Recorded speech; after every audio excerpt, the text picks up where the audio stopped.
Multi-factor authentication, also called MFA, is an important measure that adds an additional layer of security just to prevent unauthorized account access. It works by requiring users to enter a unique numerical code sent to them via text message, in addition to their username and password whenever they log into ACT.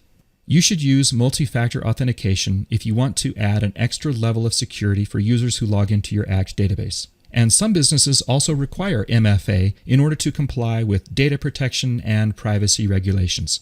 In this video, I want to show you how to set up MFA for the users on your ACT database.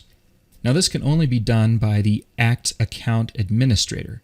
And since I'm already logged in as an admin, I'm going to go to my Tools menu, and from here I'm going to choose Manage MFA Access.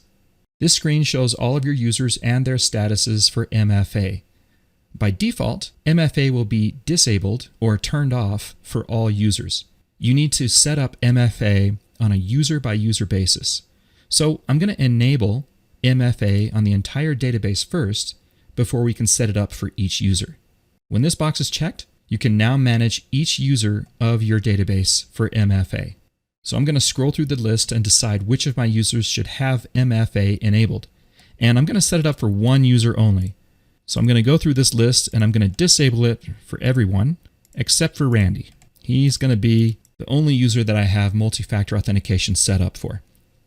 Next, I need to choose a frequency in days that an MFA code should be required. The default setting is 0, and that just means that a code will be required every time the user logs in.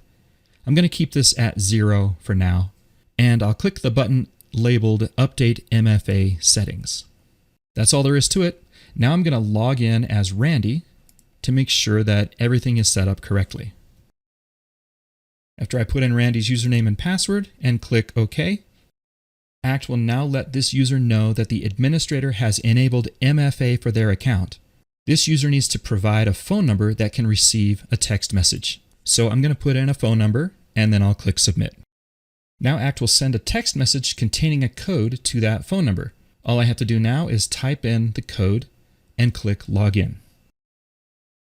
Now this user has successfully logged into the ACT account using MFA. ACT will remember this user's phone number, and whenever a code is required, ACT will automatically text a code to that phone during the login attempt.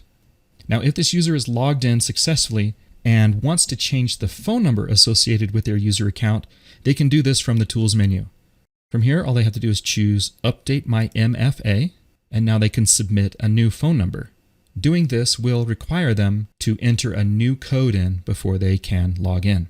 What if this user no longer has access to their phone number and has essentially become locked out of their account? In this case, the administrator will need to intervene. So I'm going to log in again as the administrator.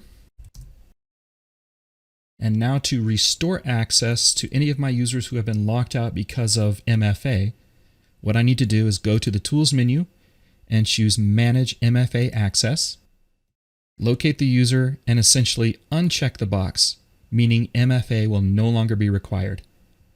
When I click Update MFA Settings, this will not only give that user access to the database again, but it will wipe out the stored phone number for that user. So now Randy will be able to log into the database without MFA.